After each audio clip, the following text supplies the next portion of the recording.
no good motherfucker and his ugly ass wife. Fucking cunt. God. So, first of all, my intention of this statement is not to blame Ethan Klein or accuse him of malicious conduct, so please refrain from making any hateful posts about him. If he believes he has a copyright claim, he is entitled to pursue it. My intention is to shed some light on the financial strain this is causing me and my family, and also why I made a settlement offer to Ethan. Well, well, well. If it isn't the consequences of my own actions. Yeah, her strategy of mocking Ethan, his wife, his family, and the lawsuits generally didn't really help her case when she tried to make a measly settlement offer of $17,000 when Ethan is seeking $150,000, and now she's finding out, and absolutely nobody who's looking at the situation objectively feels sorry for her whatsoever. It turns out that trying to play the victim while being clearly in the wrong and calling yourself an innocent white woman being attacked by Ethan, it's just not enough to fix the mess she has created for herself. In fact, she recently upped the fundraiser goal of her GoFundMe from $100,000 to $250,000. And yeah, she is light years away despite the pathetic efforts of people like this who are very misguided and finding new and exciting ways to waste their money by giving to this GoFundMe, including people on monthly payment plans. That is crazy work, ladies and gentlemen, but that's where we left things off the other day when we talked about that set of updates regarding the lawsuits. And she has recently streamed since then a true copium session where she's sitting in front of this meme format with the flames and the guy sitting in the chair saying this is fine. I mean, this is like unironic. Like, everything is burning around you. Like, this is really, really bad.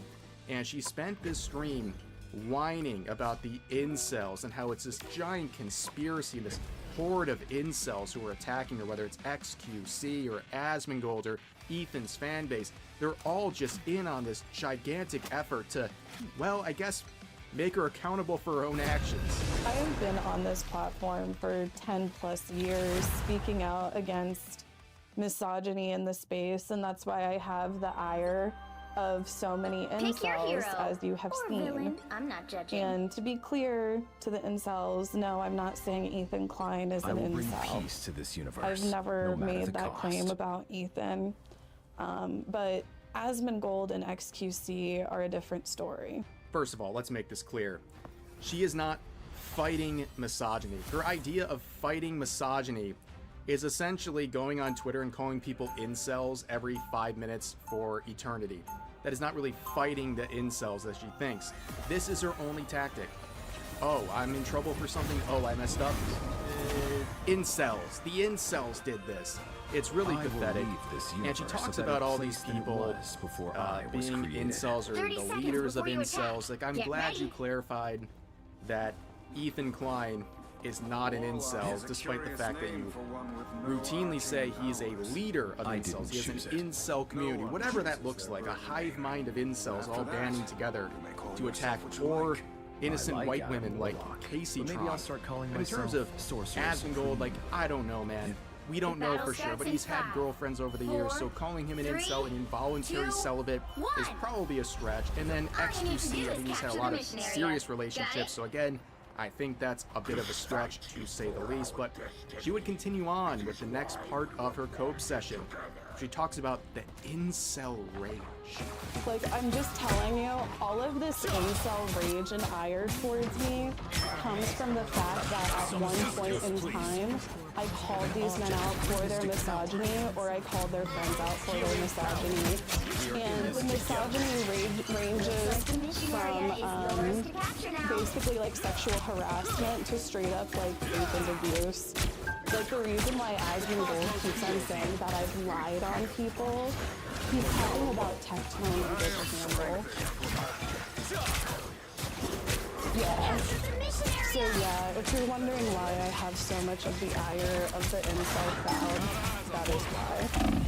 boy, this is a really interesting one right here. So she talks about this like wide range of incel backlash. Like, I don't know if you got proof of any of that. Is she talking about herself in the backlash she's getting? That's a pretty random and crazy set of allegations she's making against incels, which, by the way, includes everyone who's ever criticized her ever, including women, by the way. But anyway, she goes on to this whole like series about the type of people that Asmongold and others are defending, they're surrounding themselves with, and she brings up Tectone. And of course, she's referring to the allegations he has faced, which of course is just allegations. It happened about a year ago from an ex. She claimed he abused her, and she provided no evidence that since there's been no police reports, there's been no lawsuits filed.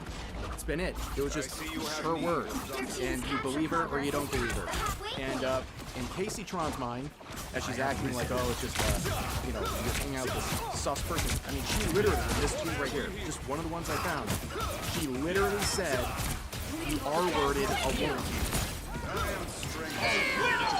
Straight up. This is what we call slander, ladies and gentlemen. If there's ever evidence to prove anything he's done, of course he's going to face the consequences. People like to call him out, but right now, it's nothing. There's just someone making an allegation. And Casey Tron jumped on board. She also mentions Rich Campbell. For those who don't know, a guy who lost millions as a result of allegations from a former friend, maximum relationship, who claimed he assaulted her. And of course, Casey Tron, at the time back in 2022, not only jumped on the bandwagon trying to cancel him and platform him from everywhere, she came out with a statement claiming there were several other victims. Of course, she provided no proof and no names of these people making the allegations, but she didn't insinuate, she claims he is a serial abuser. Now, since then, we covered this about a month ago. The person making the allegations who filed a lawsuit against Rich Campbell for assault. I am simply a man who wishes to use his dismissed power her lawsuit for good. and basically apologized to Rich Campbell and said she wishes him the best in future endeavors. It sounds like the whole thing has been completely dismantled. This guy lost millions, lost every opportunity, lost friends. And of course, there's no update to this. There's no apology from Casey Tron. There's no articles updating this who are proud to share the allegations. He's finally back streaming. Like, it seems like he's getting his life back. His friends are coming back to him. But yeah, she was one of the main players in that, and it's just crazy to see her so flippant about it. But let's continue on to the next clip here, where she talks about the slop-tubers. There's like a whole sector of incel drama slop tubers that have made videos on me, and a lot of these videos will have thousands of viewers. And then if you like look at the quality of the video is like actually really dog shit low quality, which I think really like speaks to the bot farming and the botnet. I don't know. Like, you cannot convince me that some of these incels are as popular as what their numbers show. Like, I'm not saying they don't have any popularity, but I'm like, something's off here. Something's off. Something doesn't seem right. Okay, so as always, anytime someone using like the name slop tuber, probably just slop tuber. Okay, if we're all in the slop here, let's just be real of who we are. She is talking about low quality content. I mean, she's literally just sitting in front of the screen, there's still so much blabbing about stuff. I mean, most of her streams are watch-along parties or karaoke. It's stuff that involves other people's copyrights. She's basically just dangling a shiny cheese in front of her audience, and hey, you know what? She can do whatever she wants, but she acts like she's some epitome of quality content. So it's funny that these slop tubers get under her skin so much and they're so beneath her. And then it also blows her mind that people don't like her. I know, there's a reason why people click on videos about Casey Tron, because a lot of people don't like her. So much to do. Outside of her orbit, outside of her echo chamber, people don't like what they see. And the further you dig on this woman, the crazier and crazier it gets. I mean, we're not even scratching the surface. There's a lot more to her background, but I'm just focusing on the stuff involving her recent claims, especially those involved by lawsuit. But she also accuses the slop tubers of bot farming. Now that is copium on a level we haven't seen in quite some time. But let's finish with one more clip where she starts playing the victim on a just incredible level. Like, whenever I'm not working, it gives me anxiety. And yes, this is literally me working. I don't know what to tell you, incels, if you're watching me, but yes, this is literally my job. I, like, do taxes on this. Like, that's the other thing that gets me, is the way, like, all of these people are acting like I'm going to have to quit streaming and get a real job working at McDonald's. Like, bro, you realize I make more money streaming than what I would working at McDonald's? Like, what is this logic? But anyway, I will be streaming. I'm not going anywhere. I know, like, Asmongold and XQC think that for some reason this is going to, like, be the end of me. I don't know if they think that I'm going to quit streaming, or if they think that they're going to finally bully me enough into whatever. I don't know what they think, but I'm going to be here for a while. So basically now she's saying that everyone wants me to go work at McDonald's and that she wouldn't make as much money in McDonald's. Well, first of all, shot at McDonald's, but yeah, eventually this could be the result of a lot of people like Caseytron. Welcome home, as they say. So basically, she's trying to say that all these malicious actors, all these people like Asmongold and XQC and Ethan and the slot users and the incels, they all want her to quit. She even implies many times that they want her to end her life and all these things. It's not true. I can speak for myself, and probably most of those people just mentioned. Nobody wants you to take your life. No one wants anything beyond reasonable like that. In fact, people like myself, I don't want you to quit streaming. In fact, I want you to do more.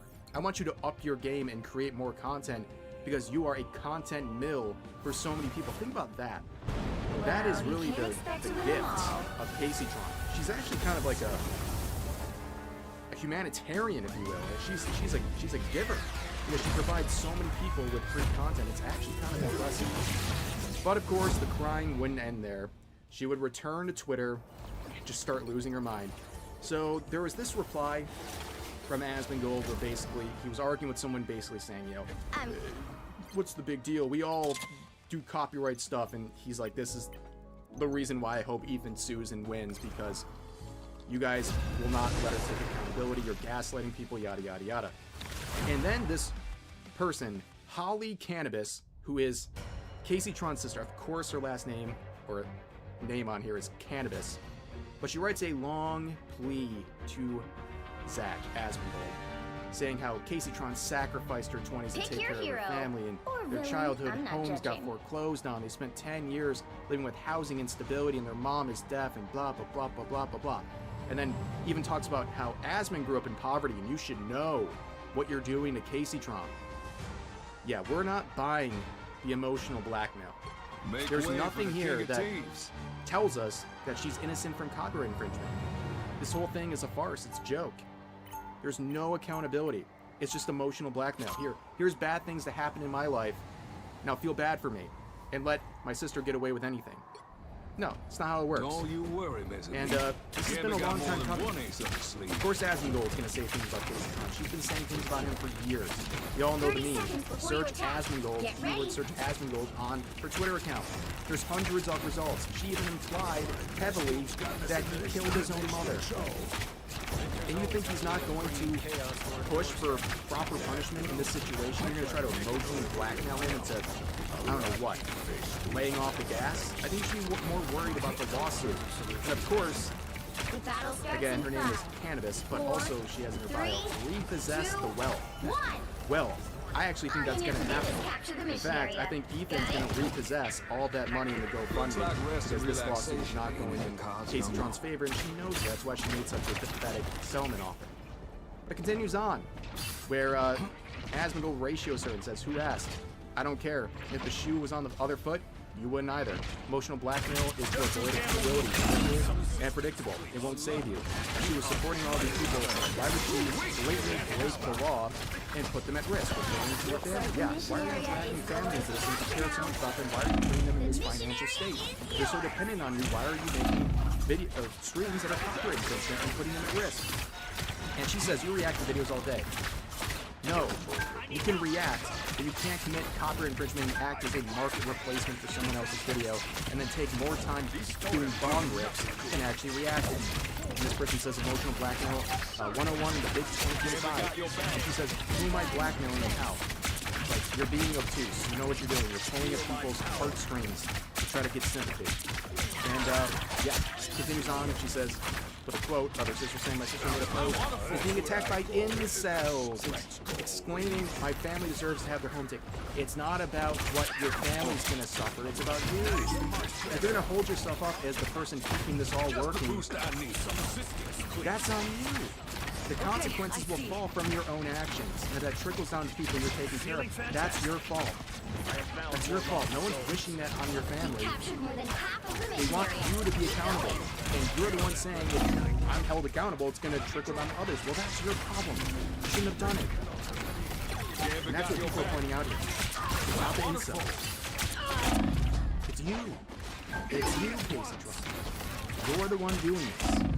And then she made this tweet, saying, I don't know, at least when Asmongold is harassing me, it directs the bot farms into my comment section instead of memeing trans teenagers, gay men, and spreading. What are we talking about? And I like this comment. Savvy left one basically saying, "Get a job." You know, you're smoking too much weed. And she says, "Girl, you're so upset." It comes from the person who's obsessed with so many people. And then I added in my ratio. That's only important because she believes ratios equal the truth. So I guess it's an incel. But yeah, that's really the update on the situation. Funny stuff. Next time there's big updates, you'll hear about it from me. But anyways, that's been released. Video, as always, be sure to get off with your topics in the comments section below. Hope you guys enjoyed the video.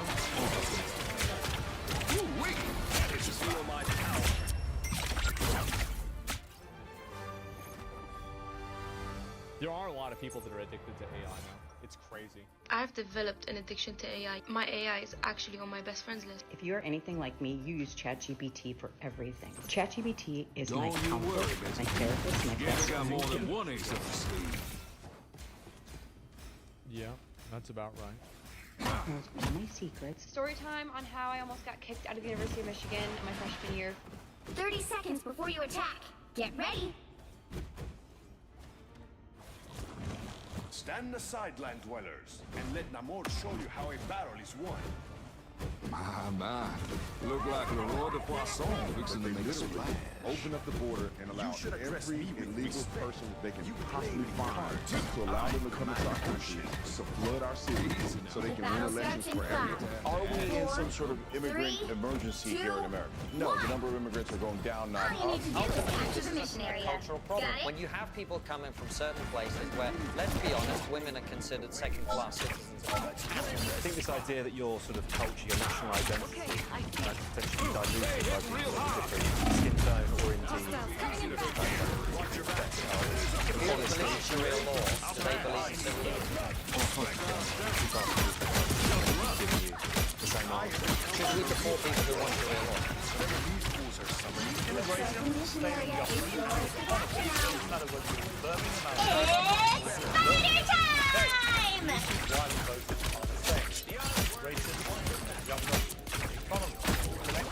People tend to be a lot more tolerant, a lot more open to ideas of culturalism when everyone's getting richer.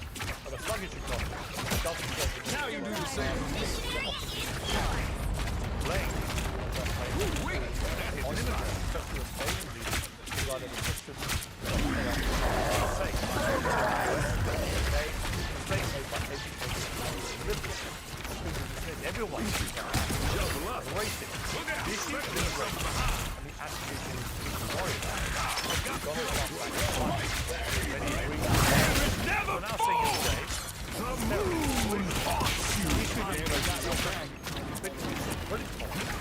Look at this in more detail. That should limit the Moon Knight power. Find a way to bring Ollie doesn't know. Thank you, just found it. I'm going to be easy to get.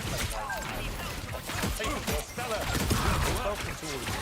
Toxic, you've done this documentary. Interestingly, for me, it's centered on the missionary. Keep going. I actually was brought up in a village literally 3 miles from the so I'm very aware of this issue because a lot of the locals have been that. I want to really get involved. I'm glad we're doing this. Just take a tip first, and then The moon and it is such a huge saturation for a small area. My son is 11. He won't get to a clearance walking store on his own. Crowborough's a small town. It's a very it's a community that is very close knit, and putting 600 people of unknown origin in a camp, which is actually going to be non-detained and open, is a concern for people. Yeah, one of the things I've been walking around every night looking on the road, how much of a sense of a community there is here. This is really where people live with their families. It's not just a random area that people could dump in. So is that part of the concern as well? I know what schools next to the camp and the safety is obviously a big issue as well. Yeah, huge. I mean, this is on the edge of a forest, so you have got completely unlit and little parks, forest areas.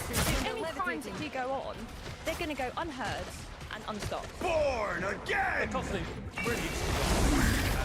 I know they hit real hard. Second chance is over. Wait! The moon never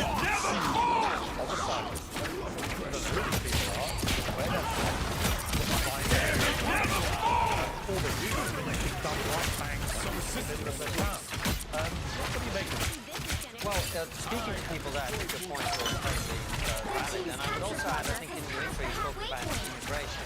We need to disentangle these things. This isn't about people entering our countries illegally, and then us as taxpayers having to pay for some of our expense. This is part of the fun of the to empty the asylum hotels where hidden in small corporations they would be taken to basically still think of them you think safety, secure, organized. They can leave the camp, they can walk out of there, they can take the buses and hustle directly out of there. They can up the road and take the bus car right. And there was a raid on Brighton Beach only a few days ago. 3 men were charged with that raid. They were all the time also in the Middle East, and that's exactly the profile of the people who are going to be housed in the camp. So when you have a town of where you've got 600 unvetted, unchecked men, all men, being housed in this facility where they can leave at will, no infrastructure in the town, nothing for them to do, you can understand why basically the entire community turned out on Sunday, which is what I filmed. And you know, those conversations you saw, they're representative of what was happening there. This isn't some political thing. This is almost as fun as pulling a house. Right versus left, it's about right versus wrong. And when you put hundreds of young men into this kind of community, of course people are going to be concerned. And not only are they going to be concerned, they are right to be. 30 seconds before you attack. Get 400,000 ready. people sought asylum in the UK in the last 4 years. Nearly 40% of asylum seekers arrived on the small boat, which has been an ongoing crisis down on the southern border. Record numbers will cross the English Channel, predominantly from France.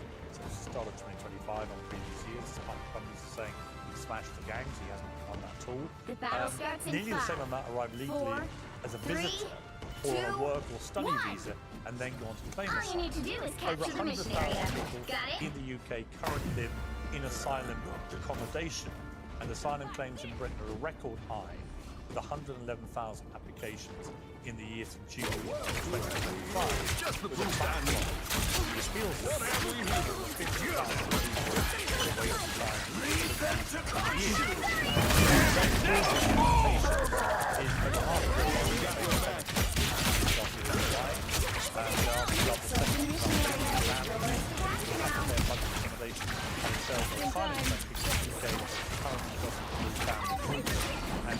So this has been a badly got your back thing for a long time. Successive governments, Conservative and Labour, in my opinion.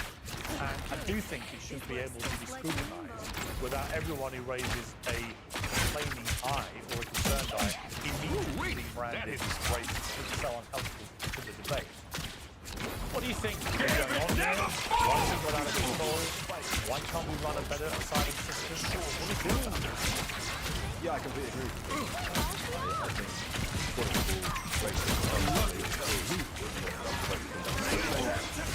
in my mind, what's going on here is a complete failure of state capacity. Whether it's the design plane, whether it's the build-out for housing infrastructure for people who arrive in the UK, top and bottom of this story, state failure in terms of addressing the small boat crisis, migrant I am ready to put on a show! We're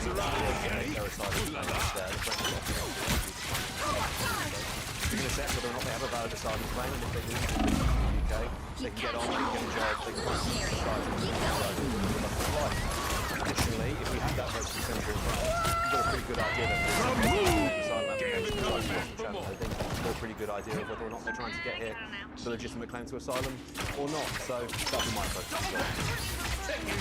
In America, you very much what's happening with Trump. Never fall! Pretty well.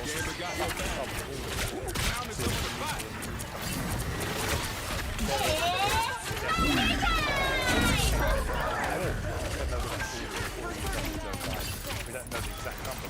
Broadly, just to boost our most Americans I've talked to approve of Trump stopping that happening. They also approve of people who are in the country undocumented. If they commit a crime unconnected to their status, to their immigration status, then they can be deported. Most Americans approve of that. The flashpoint in America has been the extra step through these ICE agents going around places like Los Angeles, picking up undocumented people, seemingly often on a whim or suspicion, and those people being removed from the country, even if in some cases they've built a family there, they've had kids there, they contribute to society, they're paying taxes and so on. So I think there's been some big wins for Trump on this issue of illegal immigration in America in comparison to his previous administration under Biden, but also this contentious point as to whether if you're in a country illegally, whatever life you built for yourself, however long you've been there, the state should still have the right to just pick you up and throw you out. You'll need a top-notch team to win this one. Today's show is sponsored by Oxford Natural, makers of the Optimum Day and Optimum Night all-natural supplements. I will bring peace to this Thousands of Brits universe, and Americans no matter are the already cost. taking them with incredible results. Optimum Day boosts your energy and supports weight loss throughout the day. Optimum Night helps you relax and get deep, refreshing sleep. They have countless success stories, including from some very familiar faces. England legend Michael Owen, who lost 40 pounds. AFTV's Robbie, who lost more than 100 pounds. To watch their full stories and many more, scan the QR code on the screen. I will leave this universe a better place. I will bring peace to this universe. And here's the best part. Use the code PEERS and get 30 seconds before you attack. Get ready.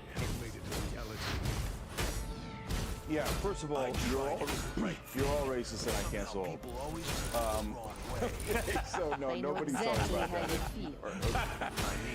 It's not my fault any listen, there's two different issues on immigration in America. First is, are we allowing too many immigrants? So let me give you some context on that. For the first time since the 1960s, the number of foreign-born people in America has gone down by 1 million people. And by the way, you can say, hey, you know, the American people kind of like that. That's why they like that Trump, stopped the people coming in from the border. And that's a fair point, right? But are we in some sort of immigrant emergency here? No, the number of immigrants is going down, not up.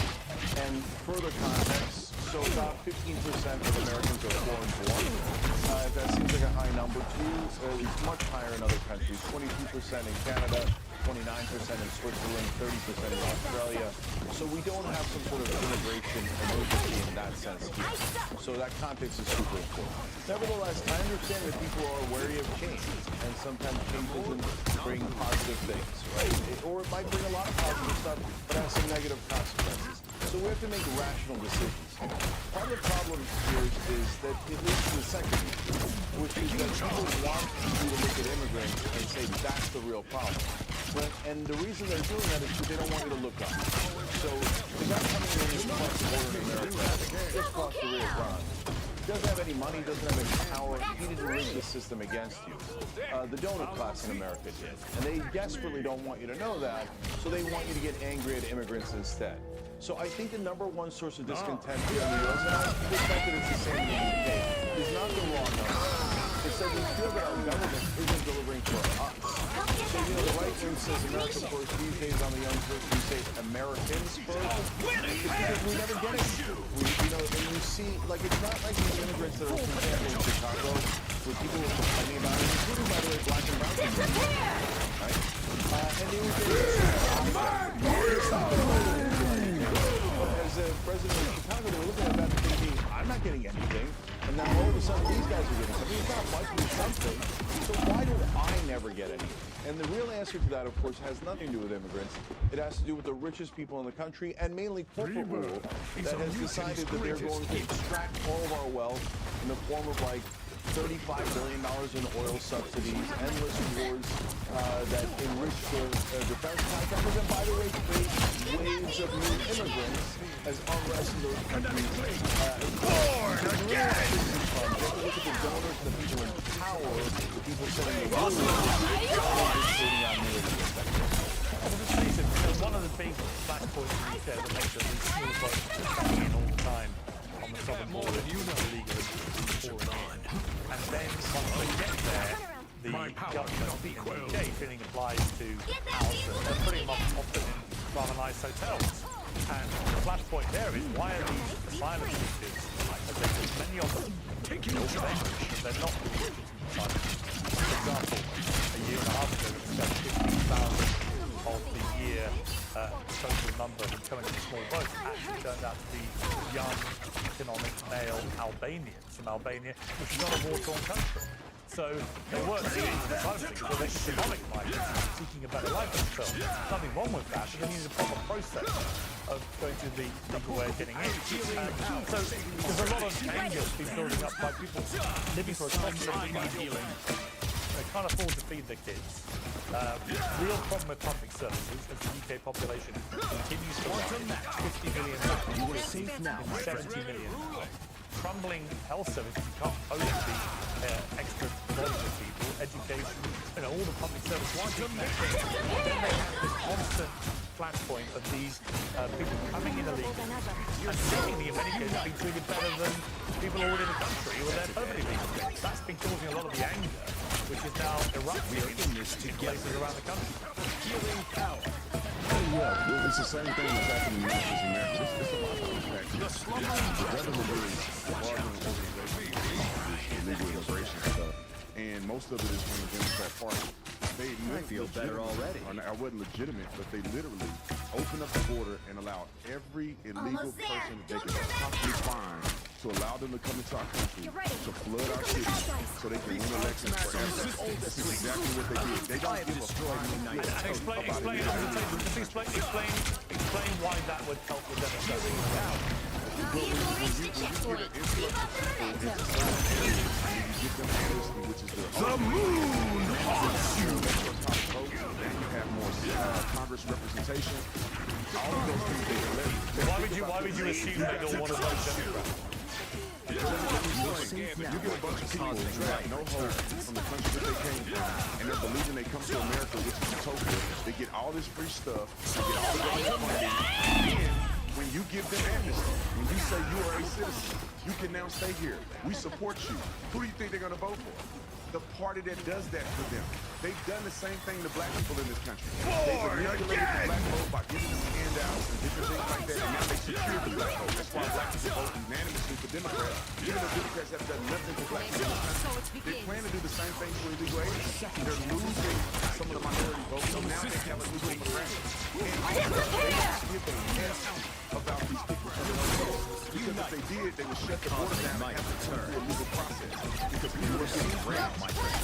Children are getting sex trafficked.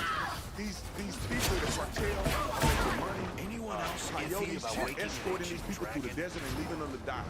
So it's a shame that our government is doing this. And it's not just a minor inconvenience for the American people.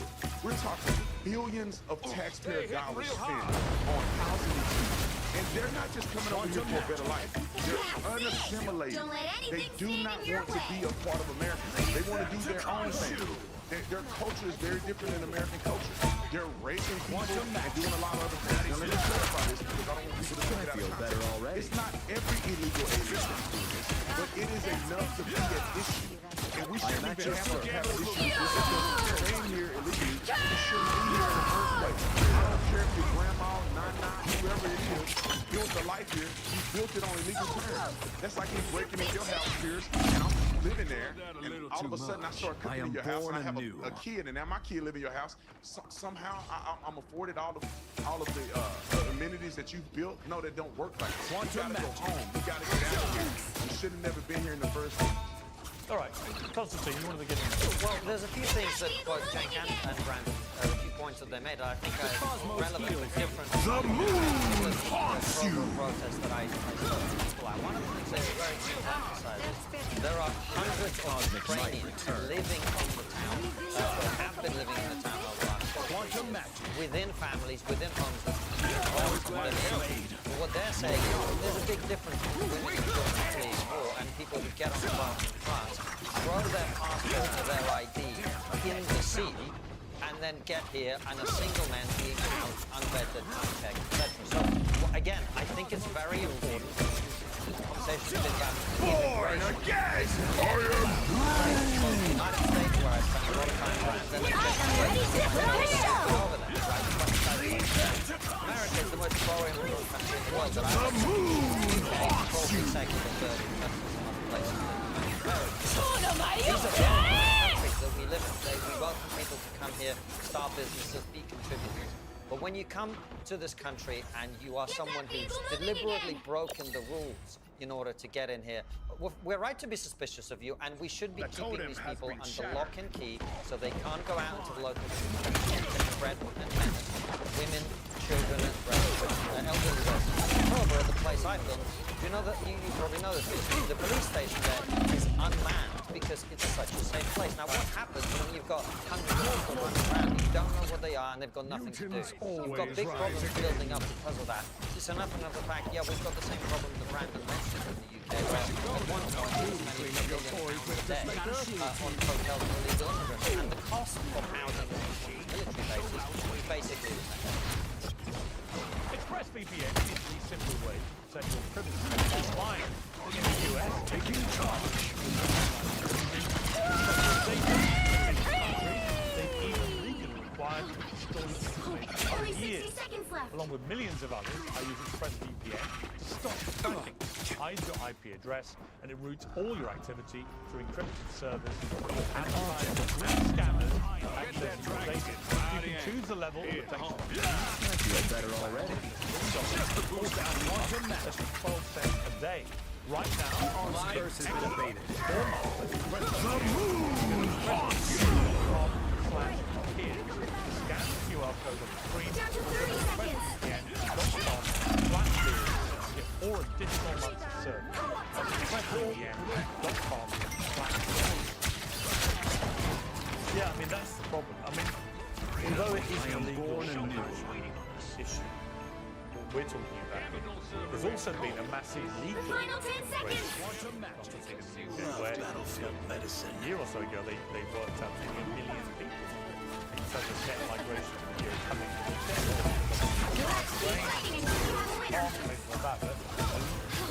Number of people, like I say, people come to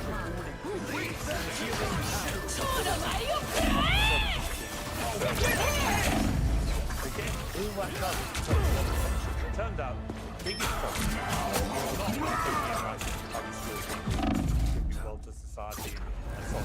You want to bring to any country, but they were allowed to bring a huge number of dependents. You know, families of 5, 6, 7 people were coming in with people allowed in. That was actually the big problem. But you know, if you start rising the population of the UK by 1 million a year, very, very quickly, you're going to see the problems we've been seeing massively exacerbated. Well, let me make just a very brief bit of context, give a very brief bit of context that I think sets the UK situation in a very clear light. We had the Blair government, and 13 years of the Labour government then, and then it got worse under the Conservatives thereafter, as you made the point. Under one government, we had more people come into this country than had come to Britain in its entire history.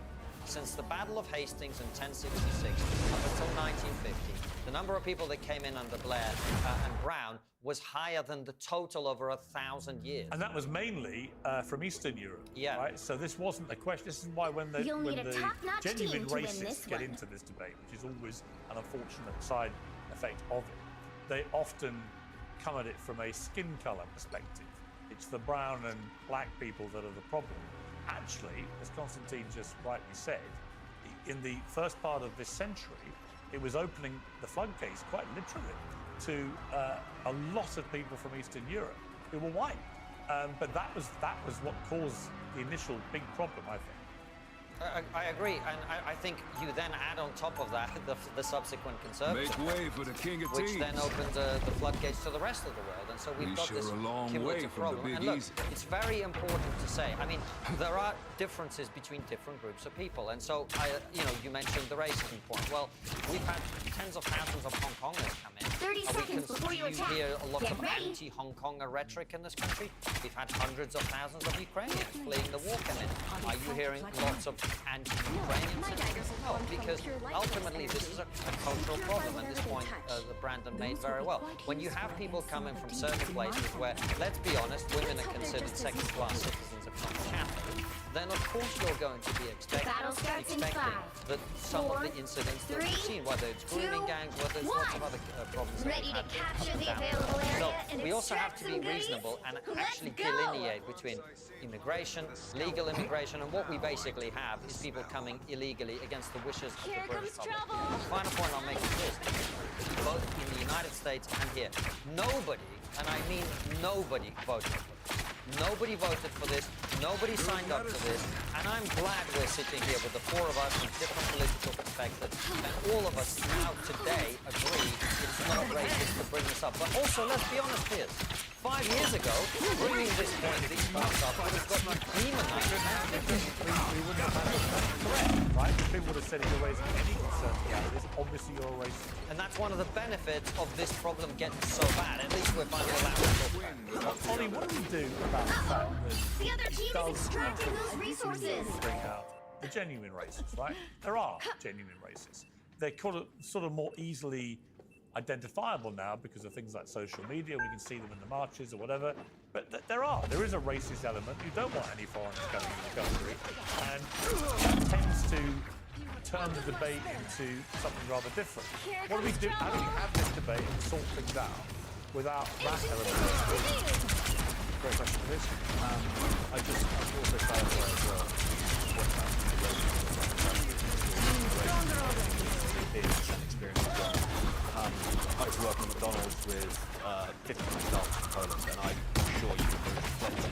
Someone is shooting you under my spell. They're white people, yeah. I remember at the time as well. The other team is ready Look, to how do you rumble. confront racism? Multi-pronged approach. Education being the primary, a strong functioning state is the second one.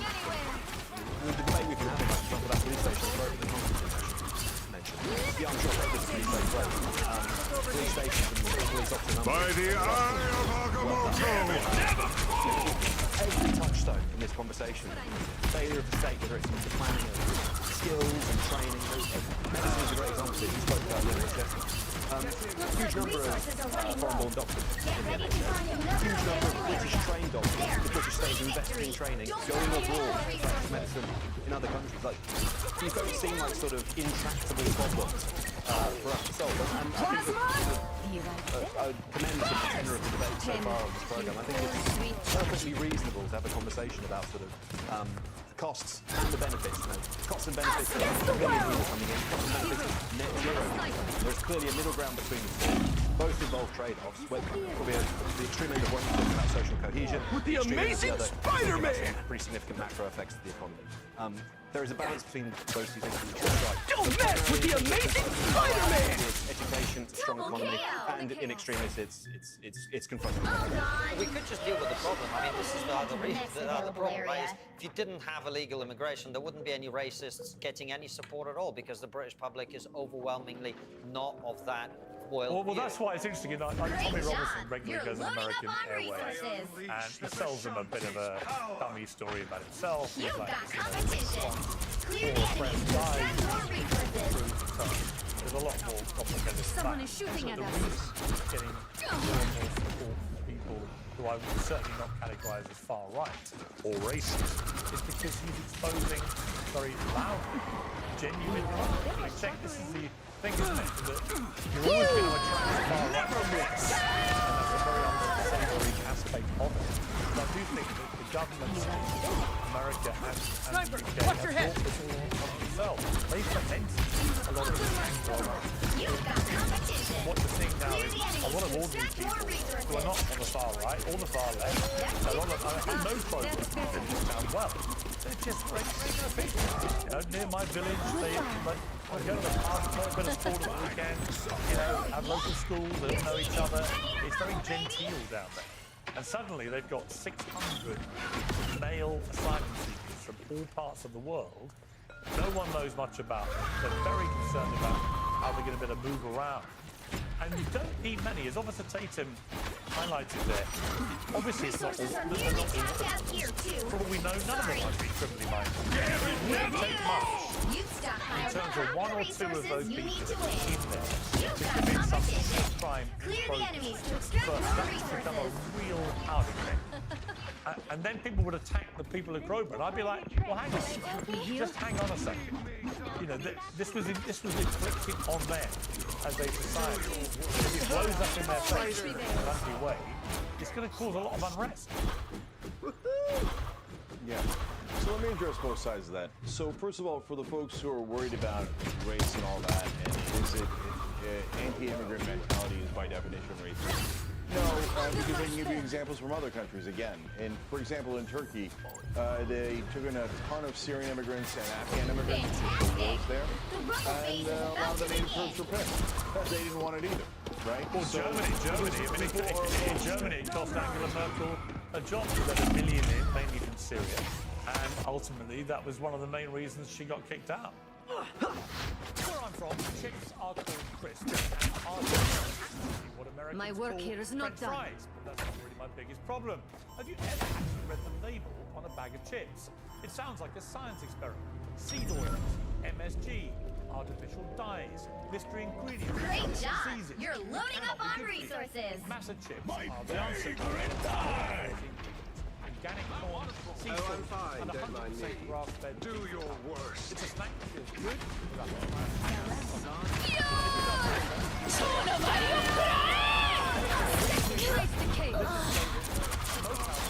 By the code is EIDRS, 25% off.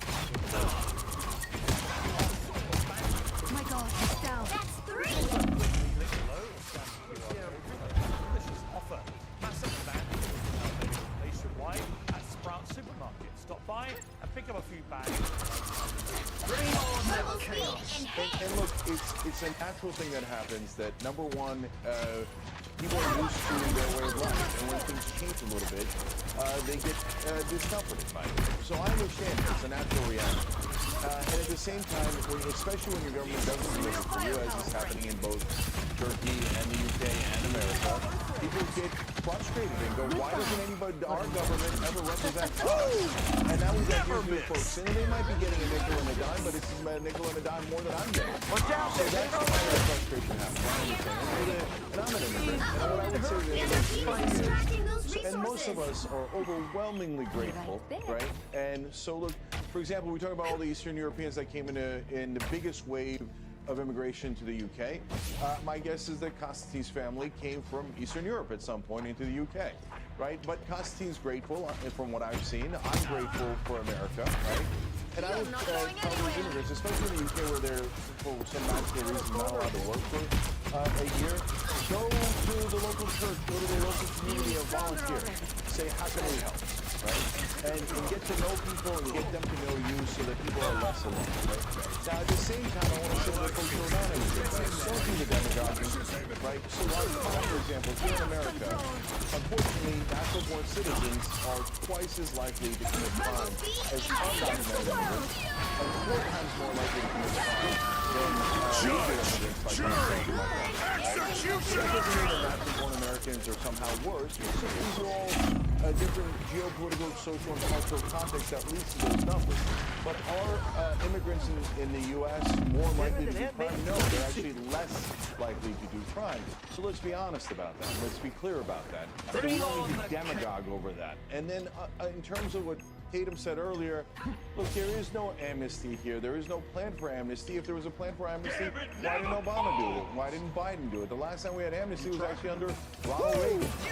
Never miss. And so, and right now, the mass deportations, no. By the eye of Agamotto! There's all this demagoguing about, oh my God, they're all going to vote, they're all coming. No, they don't have citizenship and they can't vote.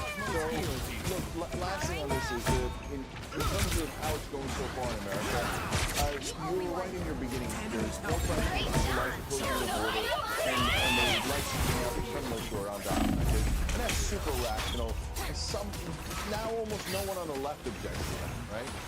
So the part where we begin to disagree is the mass deportation.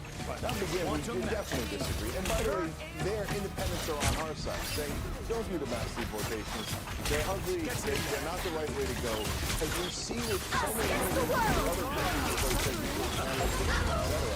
It isn't the number of immigrants you have, it's the system you have. You have the right system. Do you simulate them well? Do they assimilate well? Are they contributing to this society? So while the Syrians might be a problem in some perceived ways because of the crowding issues and the economic issues in Germany and in Turkey, Steve Jobs' dad was a Muslim Syrian immigrant, and it led to Steve Jobs, which led to Apple. Elon Musk is an immigrant. So obviously immigrants can make massive, massive contributions, and that is why America is the #1 country in the world, because we're the most open immigrants. I mean, obviously, let me just repeat my favourite comment on the stage of these debates, which is that the biggest deporter in American presidential history per year that he was in office was Barack Obama, who deported over 3 million people in 8 years. He was known as deporter-in-chief in Mexico. He was the biggest mass deporter of them all. The only difference is the liberal world didn't care. If I asked any of my liberal friends in the last few years how many people did Obama deport, they had no idea. It never crossed their mind he might be a mass deporter. And everybody in Mexico knew how many he was deporting because it was on an industrial scale. So there's been a lot of hypocrisy politically about this. And I would say in the UK that the cross-party reality is they've all cocked this up. All of them. None of them have worked out how to stop 60,000 or so people coming over illegally on the small boats. They've tried everything from threatening to send them to Rwanda to all sorts of different ploys. None of them have worked. We've now got this gigantic backlog, which is ridiculous. Obviously, a lot of the people claiming asylum are not actually asylum seekers. We know that. Most of them are young male economic migrants trying it on. But, you know, as Officer Tatum, Ronald Reagan said so rightly, if you don't have a border, you don't have a country. That's the whole point of a border, is to protect your border so you are a country.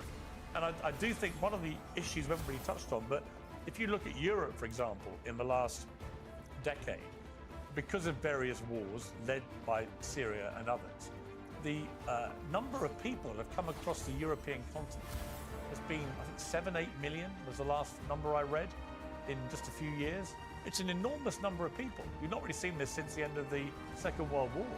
And that has, and this is the other part of the debate I think we should just touch on, that has a real-time sea change effect on the social fabric of a country, right? So if you look at someone like the UK, for example, if you look at the demographic of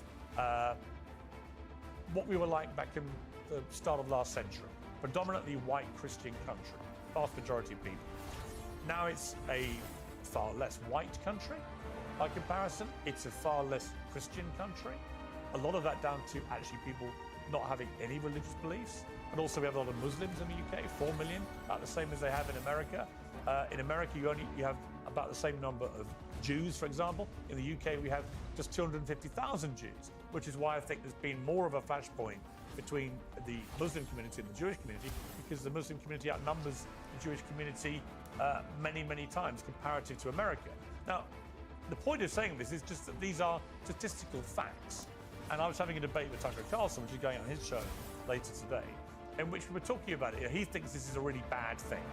I was defending it, saying the UK in particular, like America, has always been an extraordinary melting pot of cultures and faiths and skin colours and everything else. And I like that. You know, I live in a high street in West London. I walk down, pretty much every store, every service place, every hotel, every restaurant has a multicultural staff. I like it. I've got no problem with it. But are we creating a problem in 20 years' time if we carry on down this route? Does it matter? You know, do you stop being England, for example?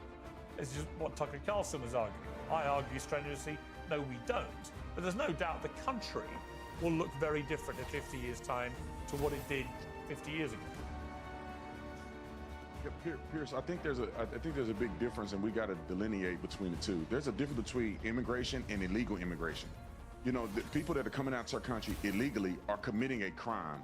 If you come into our country and you sneak past the port of entry and you go up under a fence, you committed a crime. You should be prosecuted for that crime. The fact that we let it go on so long is the reason why it's been exacerbated. And if a person comes into this country and they seek asylum and they lied or they didn't show up to court, they should be deported. That's according to the law that we have on the books. And let's go beyond that. I do push back on this idea that because America is less white, somehow it's going to be less American. America is not a race, it's an idea. So the people that's what I believe, just to be clear. But Tucker Carlson and people like him, they get very nationalistic about this, right? And they say that that culturally, if you invite too many people from other cultures into your country, that you lose your own identity and culture as a country. What do you say to that argument? Well, Pierce, I think that sane people understand that it's not about color, it's about assimilation. There is no difference between an American that is black and an American that is white because we both believe in American values. What happens is when you start getting people into this country that do not make a vow to assimilate to American values and our Constitution and our way of life, that's where the problem happens. And unfortunately, one of the closest countries to us is Mexico and South America. And so a lot of people are coming over that just so happen to be of that demographic, and they're not abiding by the American values, and that's why you see a color change. But if everybody that we allow to come over here, like many immigrants that have come over here and that have contributed tremendously to the success of America, Elon Musk being one of them and a lot of others, because they do what? Assimilate. They believe in American values. They believe in the capitalism. They're not coming over here to be socialists and communists. They're not coming over here to weaponize empathy to try to create the world to be a new way of life. Like we see these mind-dead congressmen or congresswomen that have literally said that they want to rewrite American values. They want to get rid of the Constitution. I mean, these things are an apparel or are negative to the American. I mean, the Constitution. The Constitution. It's interesting as we approach Thanksgiving, but the Constitution. You know, I think there's often a misunderstanding about it. It's not some sacrosanct, untouchable document. There are 27 amendments to the Constitution.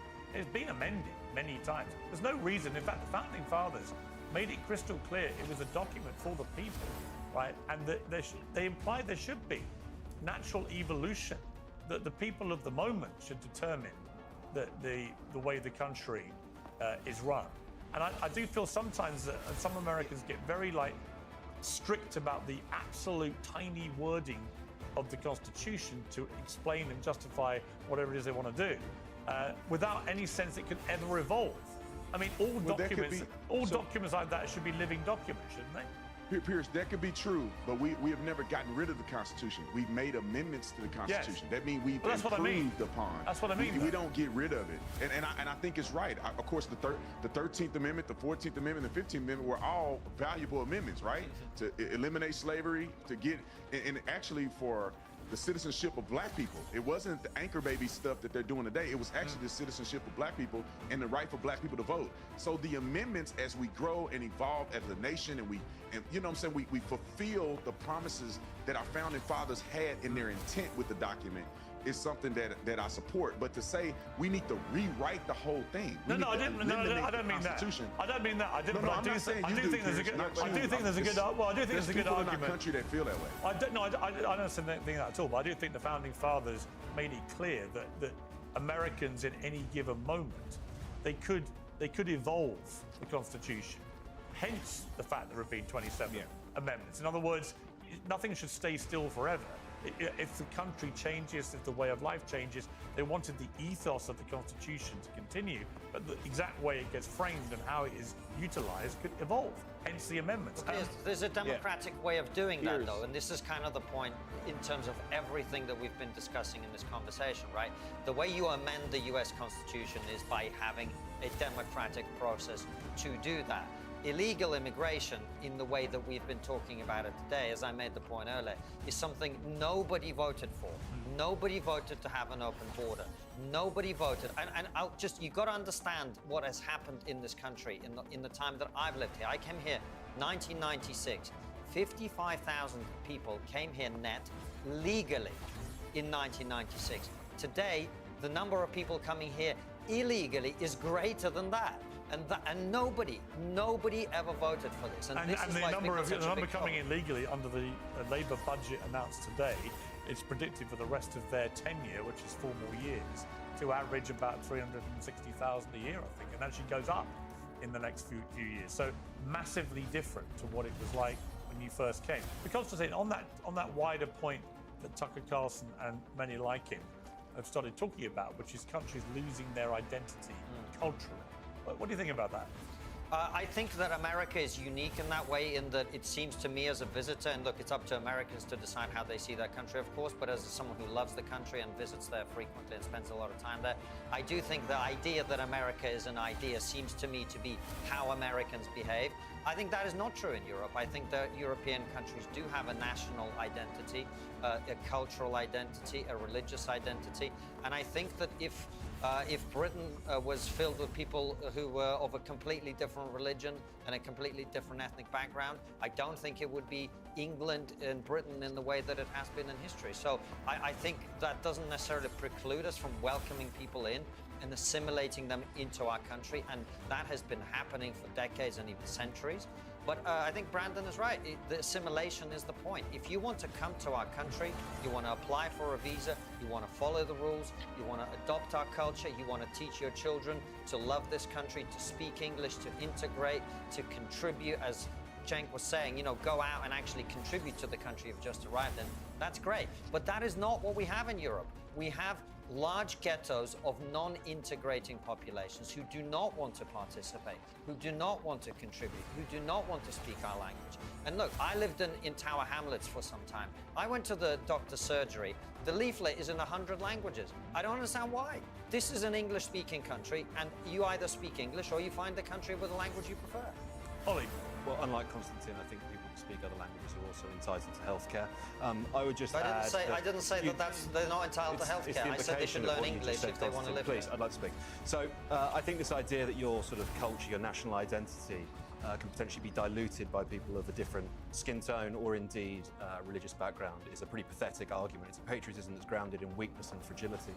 My patriotism is grounded in strength. I believe the ideas of English national identity, British national identity are pretty strong, and I'm not that worried about people that come to the UK with a different idea of what that could be coming over here and diluting it. From Magna Carta through to now a sense of fair play unless the English are invading your country. I think we've got a pretty good solid idea of what English values and identity are. What are they? I just said. I gave you a sense of civil liberty, a pride and a sense of fair play. So people honesty. who believe in Sharia law, which a large number of the Muslim community in this country do believe in and want to impose, do they believe in civil liberty? I would say the people that want to impose Sharia law, do they comply with English values or British values, as you define? No, I think if you want to come over and sort of overhaul the system of government in Britain, I think there's a pretty valid argument for us to say that you're probably not welcome in the country. So what should we do? Should we deport you for having disagreement about civil liberty? If you're an insurrectionist, if you're literally saying that we should introduce corporal and capital punishment in Britain, what if you just want to vote for it? The 33% of the Muslim community, according to some estimates, believe in Sharia law, want Sharia law in Britain. Should they be able to elect people who would advocate for that? Konstantin, you keep asking me the same question. No, it's a different question. I'm going to keep giving you the same answer. My idea So, of, no, what is the answer? I've just told you. Should we deport people who want Sharia law? That's what I'm asking. If you want to overthrow the system of government, i.e. impose Sharia law instead of secular democracy, yes, I have a ginormous problem with that. Additionally, I have a ginormous problem with the British head of state being a religious figure in King Charles. I have a ginormous problem with a permanent fixture in our legislature being religious representatives. There are only two countries. There are only two countries in the world where that's the case. One is the UK, the other is Iran. You know, I have problems with both of those things. I want us to live in a secular democracy. What happens between you and the man that you think exists in the sky is your business. Still, the vast majority of people in the UK identify as Christians. It's under 50%. The next highest in terms of faith is actually non-believers completely, about 35%, I think. And then you're down to like sort of 5% Muslim and then down to the other religions. So, you know, it's still a predominantly Christian. Of those who have a faith, we are predominantly a Christian country. So there shouldn't be intrinsically, by that criteria, But it's not just that. Too much of an issue of the head of the church being the king. It's not just that. It's not, well, just walk around London. The entire architecture of the city is Christian in its every definition. Everything about this country has roots in Christianity. Now, that is not to say that everybody must be Christian, and I certainly haven't been Christian for most of my life, and I don't even know if I'm Christian now. My point is, even when I was an atheist, I still thought it was a Christian country, because it is, because that's a fact, because you can see it with your own eyes. So I don't understand the squeamishness about saying it is a Christian country, and in my view, should remain so. It's called the Enlightenment. Well, I'm a fan of secular liberal democracy. Well, as we approach Thanksgiving, we've got to wrap things up, but Cenk and Brandon, you're over there in America. I just feel like the one thing you could do with immigration in the United States is have a massively higher influx of British people. Because ultimately, you all speak English over there. You all are jealous of our accents. And if it hadn't been for Mad King George, who was useless, then we would still have a monarchy in America, and we could well have King Piers. And I think that would enrich your society immeasurably. That was designed to achieve the unthinkable of bringing Cenk Uygur and Oliver Tatum together. Inside us. Okay. Well, Piers, you don't turn me anti-immigrant by threatening us by threatening us with more British folks. Look, I do want to say the last couple of things real quick. So look, America is different than the other countries. I get it if France or Germany or even Britain says, hey, we got to determine what it means to be French, what it means to be German. But in America, as we all agree, America is an idea. It's not a race, a nationality, ethnicity, or religion, right? So, but at the same time, it's fair to ask people to buy into that idea. We all agree, of course, the Constitution can be and should be amended from time to time. In fact, we should get money out of politics, and the best way to do that is an amendment. But if somebody comes over here and says, I just don't even believe in your Constitution, well, it's okay to say that, no, well, then this is not the country for you. But that almost never happens, guys. And so for the folks who say, well, how about Sharia law, etc., I interviewed Pastor Wilson, who's a well-known Christian nationalist. So he wants to turn America into something it isn't today. He wants it to be ruled by a religion. And when we say Christian nation, if you say America is majority Christian, that's obviously true, right? If you say America should be ruled by Christianity, that's a different comment, right? Then if you mean that by Christian nation, then I don't agree at all, right? But by the way, Pastor Wilson is a Christian nationalist, which is not what we are here in America. But I would say to that, so what? So a guy believes in Sharia law and a guy believes in Christian nationalism. And by the way, some people believe in white nationalism, right? I think the issue, whatever they believe, as long as they follow the law. I think the issue on Sharia law is you can't have a rival set of laws operating within a country that has its own laws. I don't think, right? If you try to go to the Middle East, yeah, that's why everybody has to follow the law. If you try to go to the Middle East and have your own courts running your own kind of legal system, they wouldn't tolerate it. And we should have the same. And can we admit that illegal immigration is not adhering to our laws and the founding of our country? 100%. You come here illegally, you are not abiding. 100%. And by the way, as I would say, Oliver Tatum, I do things the legal way to live and work a lot of the time in America. It is painstaking. It involves a lot of form filling. paying lawyers, all the rest of it, then immigration interviews and so on, and then hopefully you get your visa and you're allowed in legally for another 2-3 years, whatever it may be. And so it pisses me off when people just waltz in over the border illegally. And that's why I think in the end Trump, he won for a few reasons. I think, you know, the economy certainly and the woke stuff definitely. But immigration was a massive, massive part of it. That's why he had the younger Latino vote. I mean, more Latinos voted for Trump than voted for Kamala Harris. Pretty well, I mean, none of us could have predicted that. But one of the reasons was I think a lot of those Latinos get pissed off with people just gaming the system and coming in illegally. So I think that unusually, this panel has been one of the more civilized debates that's probably ever been heard about this issue, which is a really good thing because it means we've got to a place where we can have a rational debate about it all and hopefully get to rational solutions without everyone screaming racist at each other or fascist or Nazi or whatever else it may be. So I'd like to congratulate my panel on really, we've reached a great point between us. Thank you.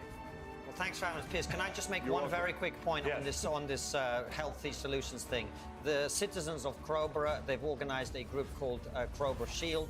They've raised a lot of money. They've raised even more money since our documentary came out. I'd encourage everybody to go and donate and support their attempt to put a judicial read to the government, because what that will do is it will create more difficulties, and that really is what needs to happen. The government has to be told this isn't going to happen. So Crowborough Shield, go over there and donate. And I would endorse that, despite the fact that for many years, 20 years, as a cricketer in East Sussex, Crowborough was a sworn enemy of my village, and I would do everything in my power to ruin their lives on a cricket field. So despite that, I'm prepared to join, and I support them. I understand completely. How much are you donating, Piers?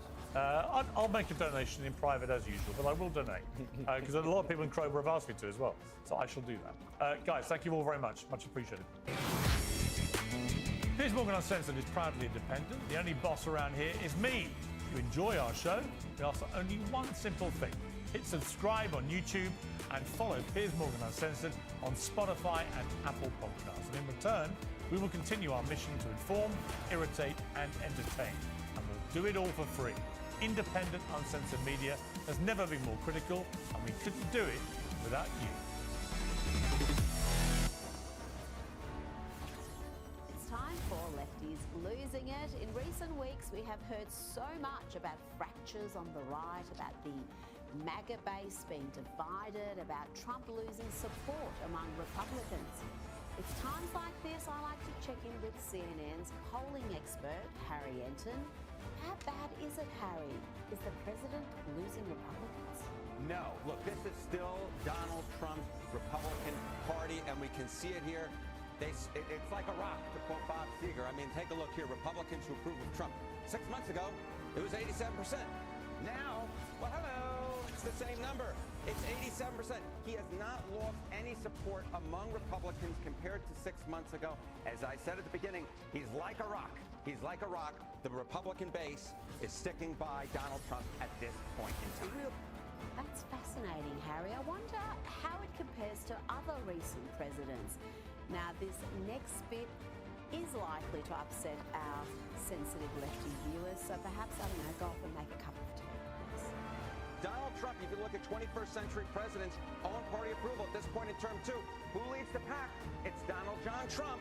87% of Republicans approve Donald John Trump.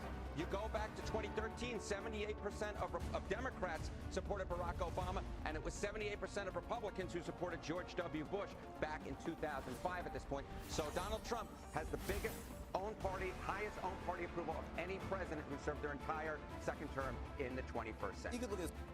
That was fun. Now let's check out some tolerant lefties being delightfully inclusive and kind when met with someone who may have a different view to them. Of course, they immediately resort to threats and violence.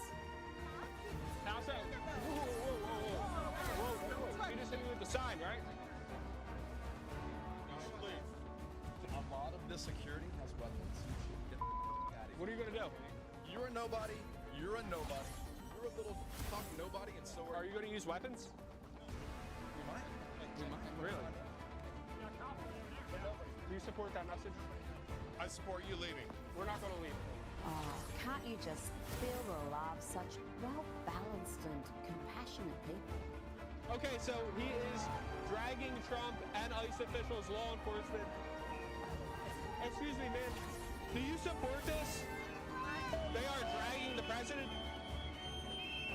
What happened? I said you're a Nazi, kid. How am I a Nazi?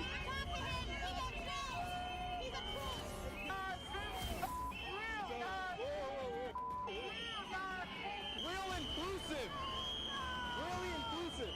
You know, the left doesn't just have a violence problem, that much is clear. They also have a racism problem. The open hostility towards white people, particularly white men, the unrepentant racism has been normalised for far too long. This next woman speaks without fear of being labelled a hideous racist because she's heard this sort of toxic rhetoric everywhere. Charlie Kirk. Like, I'm glad the guy's dead, actually. So, You're glad he's dead? yeah, I'm glad. White men are literally the single greatest threat to humans being fed, housed, clothed, having their basic needs. White men are the greatest threat to that. Well, I don't see any problems. Because you're a white man! Well, you're also unable to name me an example, right? The example is you having the privilege to even be out here. Now, you'll remember Donald Trump and New York City Mayor-elect Zoran Mamdani having a very civilised, polite get-together in the White House. Well, the lefties lost it after that because Zoran didn't attack the president in the way they would have liked. So, like a good little coward, he's now gone back to calling President Trump a fascist. He's gone from this. Are you affirming that you think President Trump is a fascist? I've spoken about... That's okay, you can just say yes. Okay. It's easier. It's easier than explaining it. I don't mind. Yep, he's gone from that to now claiming that he in fact answered yes to that question, and he does see Donald Trump as a fascist. Mr. Mayor-elect, just to be very clear, do you think that President Trump is a fascist? And after President Trump said that, I said yes. And But you do. And that's something that I've said in the past. I say it today. You've also said in the past that President Trump has engaged in a, quote, attack on our democracy. You've called him a despot. Do you still believe President Trump is a threat to democracy? Everything that I've said in the past, I continue to believe.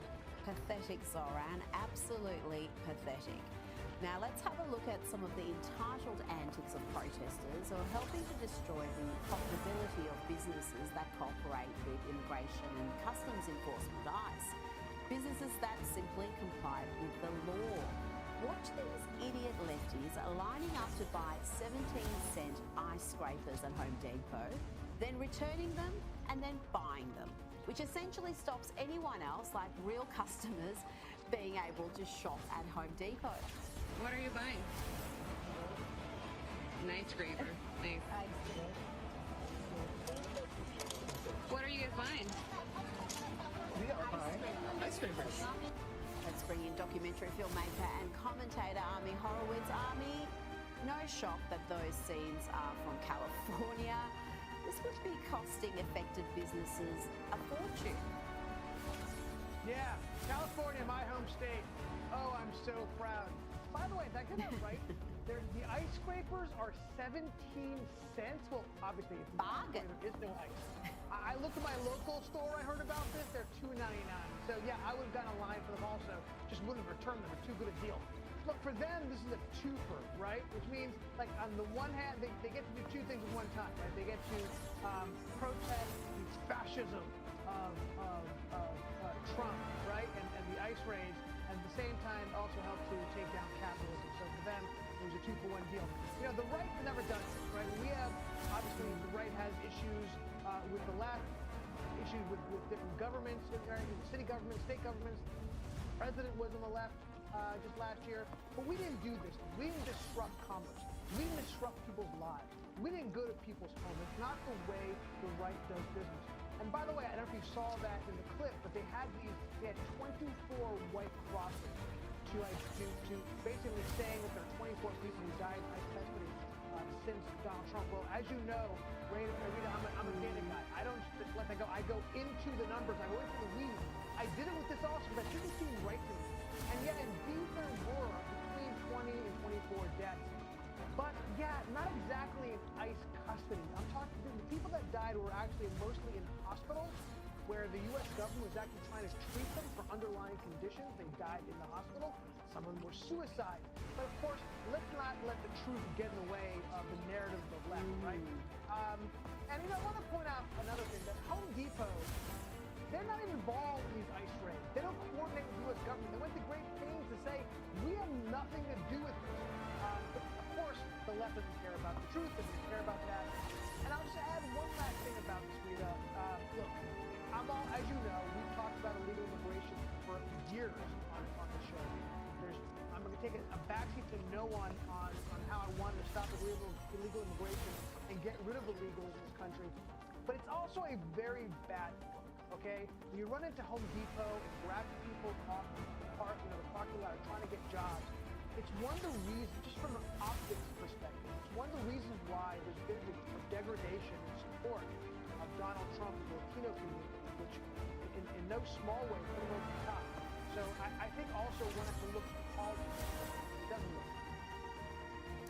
It doesn't, but if you want to have mass deportations, you're going to have to do that.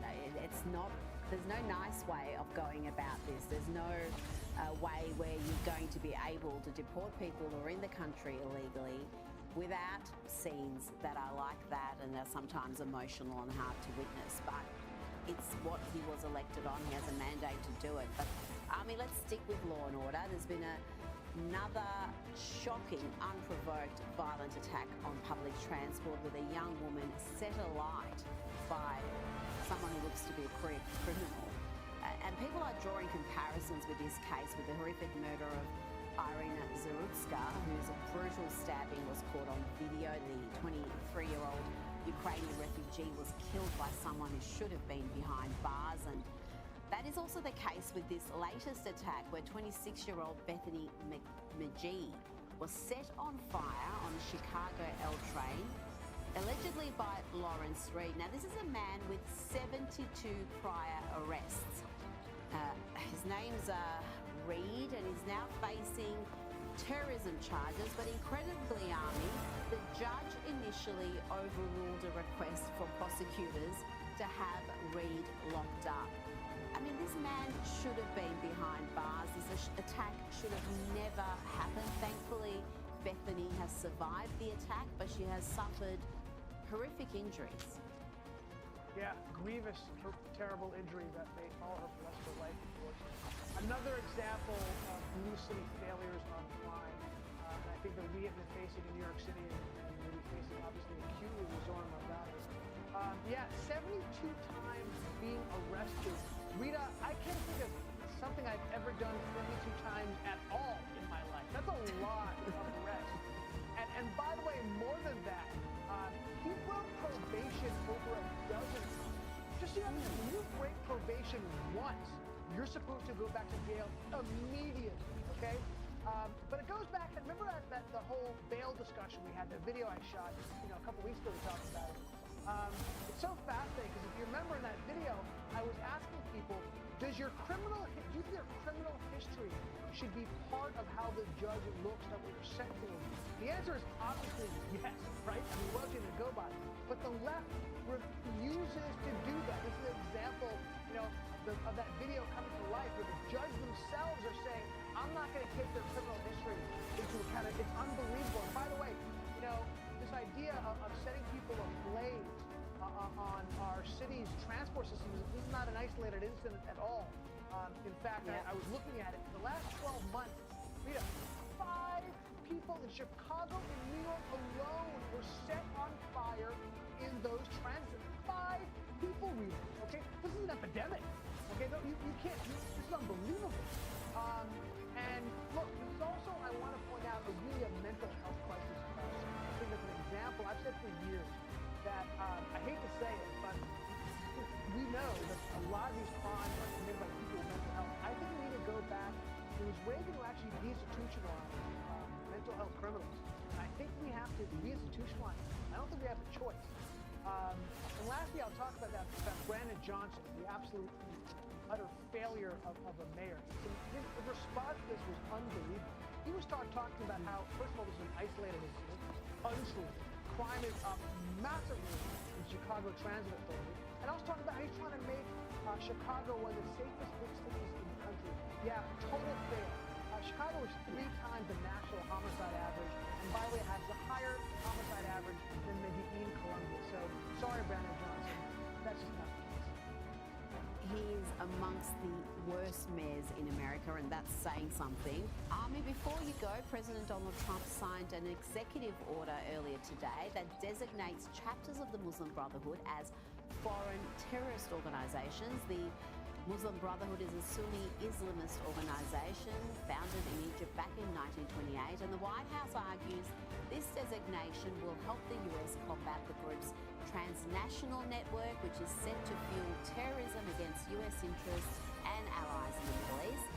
Army, is there going to be much resistance to this move by Donald Trump? Surely the Democrats aren't going to side with the Islamist Muslim Brotherhood. Yeah, first of all, I spent over a year researching and interviewing members of the Muslim Brotherhood around the world. I went to Cairo, Istanbul, Beirut, Germany.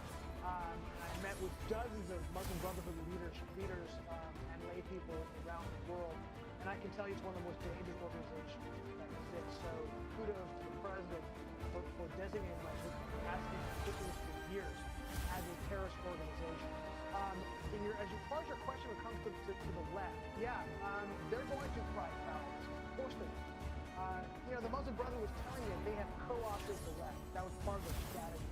And they of course adopt the language of the left. Talk about victimhood, colonization, right, and occupation. These are all things that they use. They know that the left kind of detracted from that. The left has been, for the most part, supportive. The left makes arguments for them, saying they're not a political organization, they're a religious organization. You can't go on them, you can't attack them. While they are those things, and by the way, so is organization Hamas, but their main point of business is terror. Hamas. I mentioned Hamas a couple of times, but Hamas is a direct offshoot of the Muslim Brotherhood. Al-Qaeda is an offshoot of the Muslim Brotherhood. There are almost a dozen terrorist organizations across the world that consider themselves part of the Muslim Brotherhood. Their slogan is "Jihad is the way," and dying for Allah is the greatest good. That's their slogan. This is not me saying this. This is them saying this about themselves. They're incredibly dangerous. And by the way, they have really spent a lot of time and effort in Europe and the United States. The largest Islamic organizations in the U.S., CAIR, the student organizations, are part of the Muslim Brotherhood. They're associated with the Muslim Brotherhood. And also, very dangerously, they are really involved in the jails. Most people convert to Islam in jails do it under the auspices of the Muslim Brotherhood, and 35 to 40,000 people a year are converting to Islam in their jails.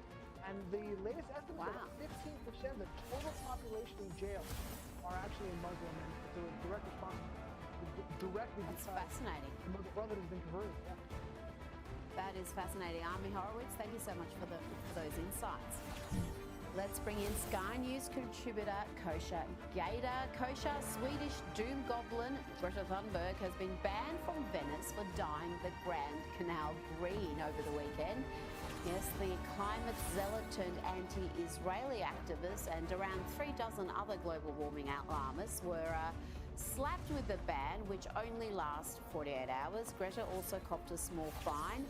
The activist said the dye is harmless and was used to draw attention to the massive effects of climate collapse. They also displayed a banner reading "Stop Ecocide" from the Rialto Bridge. And it wasn't just Venice. Green dye was released into canals, rivers, lakes and fountains in 10 different Italian cities. Kosha, I don't think the Italian Prime Minister, Giorgia Meloni, is going to be a fan of this sort of activism. She doesn't have much patience for the likes of Greta Thunberg, and she took some tough action during COP30, rejecting various climate change measures that were being proposed. Yes, she's of this ascendant movement that wants to end all that nonsense and serve her constituents. She's also famous for the eye rolls. I think Giorgia Meloni eye rolls are a genre unto themselves. But hopefully there's more than eye rolls. I don't know what recourse there is with Greta, because she's ultimately a performance artist, in my opinion. And breaking norms, rules, laws is part of her performance art, and paying the fines is the cost of her act.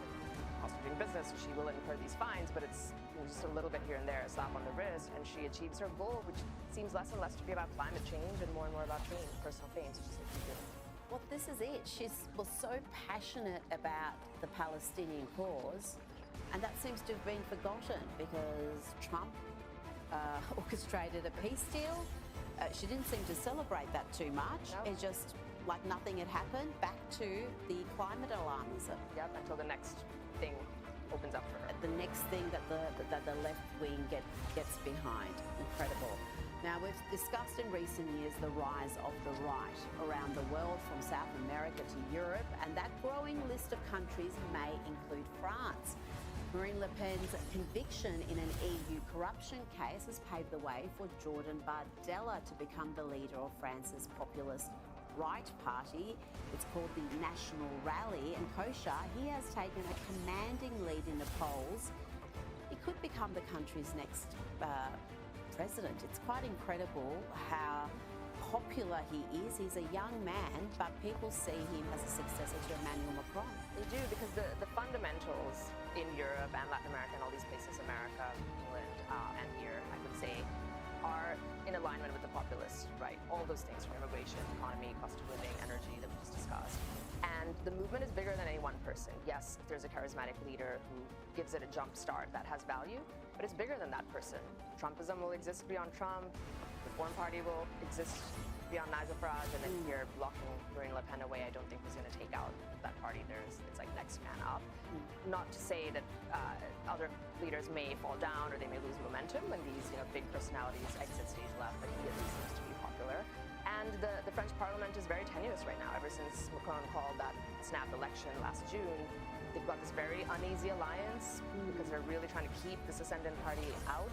And that shows up as there's this chronic instability, and the next time there's an election, we shall see, because they've only been gaining ground over the last several years.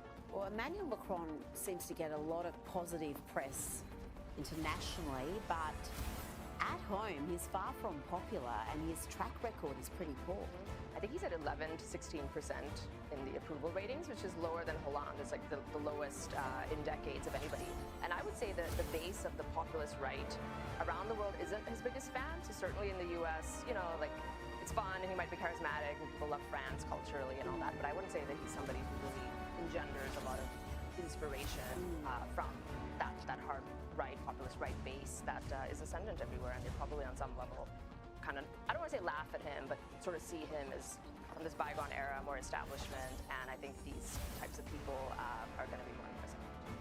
Now to another country where the right has taken over and dramatically changed things for the better. El Salvador has seen a huge drop in violent crime. It has gone from having one of the highest homicide rates anywhere in the world to one of the lowest, and President Nayib Bukele took to X earlier today to share this video and reaffirm his commitment to tough on crime measures. He tweeted, "They say you can't imprison your way out of crime, but in fact, a strong police force and a tough, well-managed prison system are the necessary first steps in transforming a hellscape into a safe, high-trust society." Let's have a look.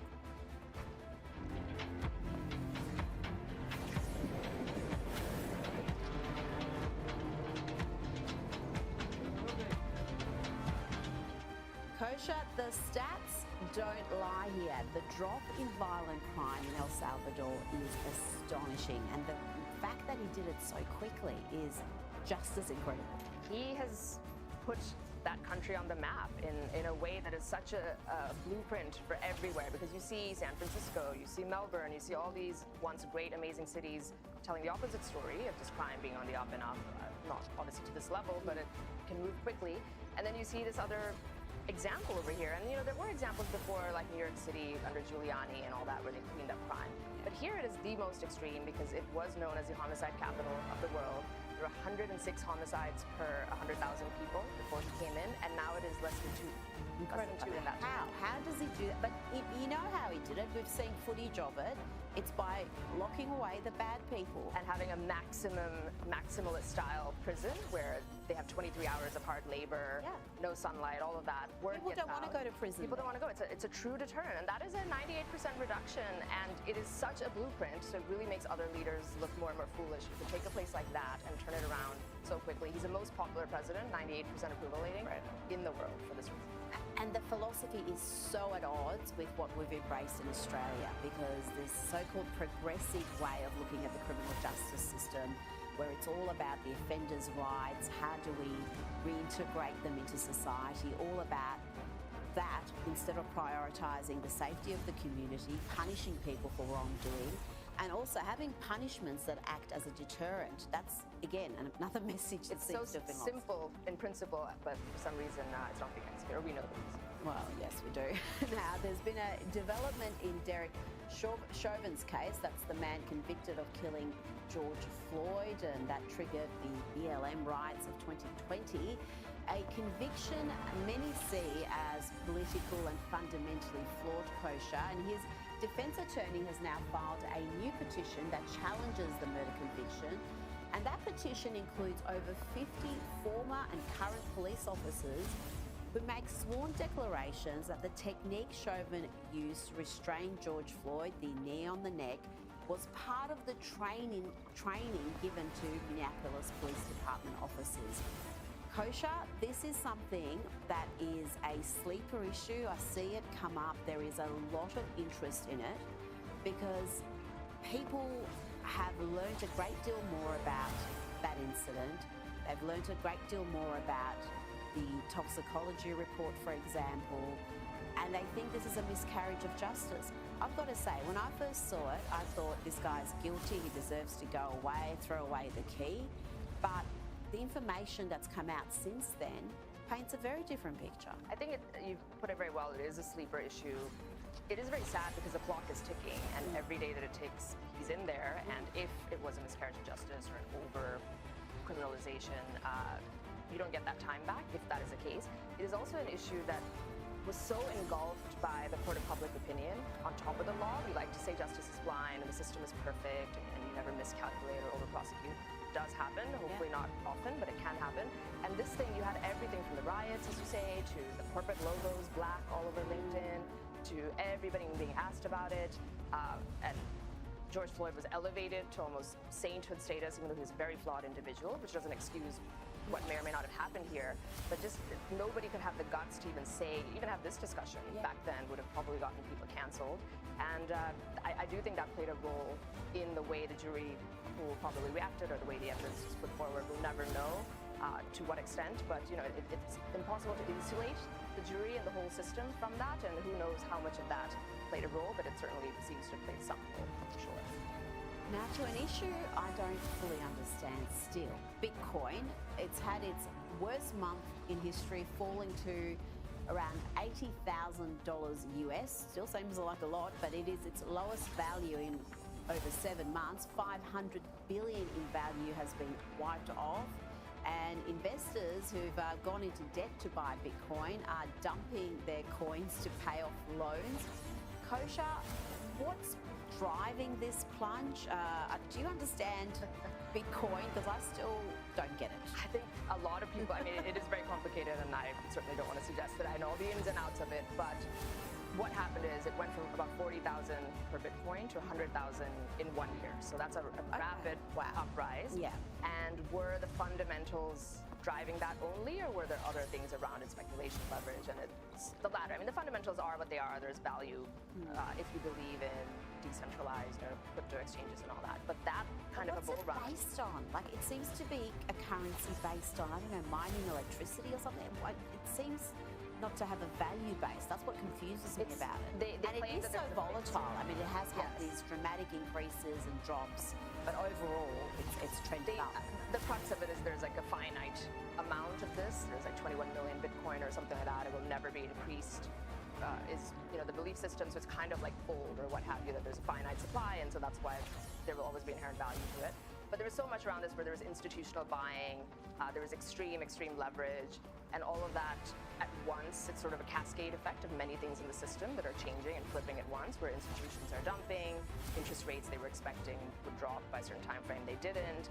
And then what's happening is those big institutions can cut their losses and dump. The profit takers did that and have made a lot of money over that bull run. The ones who have the ability to hold it for the long run are holding it. So these other people got wiped out, the ones who took on debt to buy it. The ones who bought it 100,000 are the ones who... And no one is buying it now, so then that will lead to a tank until there's a correction to whatever the market believes is a fair price, and then I think people might get back. Kosher Gator, thank you so much for your time. Pleasure. It's time for Lefties Losing It. Let's start with some weapon-grade crazy before elevating to something a little more sophisticated. But first, the crazy. This next clip features Katie Couric. That's the former NBC anchor, you know, the gal who thought it was a good idea to dine with Jeffrey Epstein after he was convicted, after it became clear that he was a filthy pedophile. Well, here is Katie with gal pal MSNBC anchor Jen Psaki. More and more of the questions in there are by sycophants, are by people who are not asking about news that the American people cares about, you know, putting out conspiracy theories. They're people who, and they're getting a lot of the questions. Conspiracy theories, she says, like the Russian collusion hoax you and the Democrats, other propagandists in the media pushed relentlessly for 4 years. Imagine how crazy and warped your view of the world is if you think Donald Trump is getting an easy ride from the media. Now let's hear the ladies turn up the hyperbole. That's a huge, huge problem because it's becoming more of a Kremlin-esque press corps. Right, and they've invited a lot of reporters from very right-wing media outlets, and you're right, they usually say, I forget, there was one example, like, did you ever believe that you would be the peacemaker? God forbid that the White House press corps would be representative of the country and not exclusively filled with hard-left activists. And I love that the most egregious examples you can find of a terrible question is one about Trump being a peacemaker. Katie, the man did oversee 8 peace deals in his second term. It hasn't even been a year. Now let's hear from 2 other young ladies who display similar intellect and judgment to Jen and Katie. Seem very misogynistic, realistically. So what is misogyny?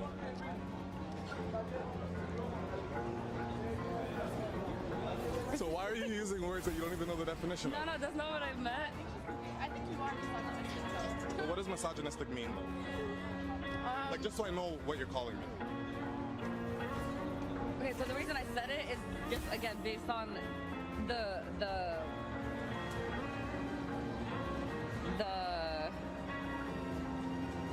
Because you hear it on the internet? Nah, bro, are you stupid? The nerve to call him stupid after that performance. The American education system has failed those two. Maybe if they read a book or two instead of watching Mel Robbins videos on Instagram, they'd be a little bit smarter. And talking about Mel Robbins, she made an appearance on Bill Maher's program, and sadly she's a typical ill-informed awful. That's affluent white female lefty. Like, I see so many people are upset about him building a ballroom. I could give a I don't give about it. We're paying for it, whether you voted for him or not. No, we're not paying for it. She really should stick to giving terrible advice to sad girls on the internet, because she clearly knows nothing about politics. How did she miss the most pertinent fact about the ballroom, that it's not taxpayer funded? And let's stick with Bill Maher, who gave this blistering assessment of Larry David, the once funny and once genius comic who has allowed his Trump derangement to run amok. This is so childish, so purely emotional. The people who got all butthurt because I had dinner with them, you know, because he's Hitler. Except he's not. So unhelpful and dumb. Trump is the most supportive president Israel and the Jews ever had. You know, every year I used to ask Larry David to do real time, and he'd always say, Bill, I can't.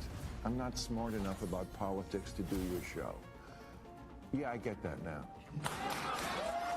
You know what? Bill Maher is proof that there is a cure for TDS. He was among the worst offenders, folks. He would sit right there with nutbags like Robert De Niro, give them a platform to spew their nonsense, and he would back it up. He would make the most outrageous claims about Trump.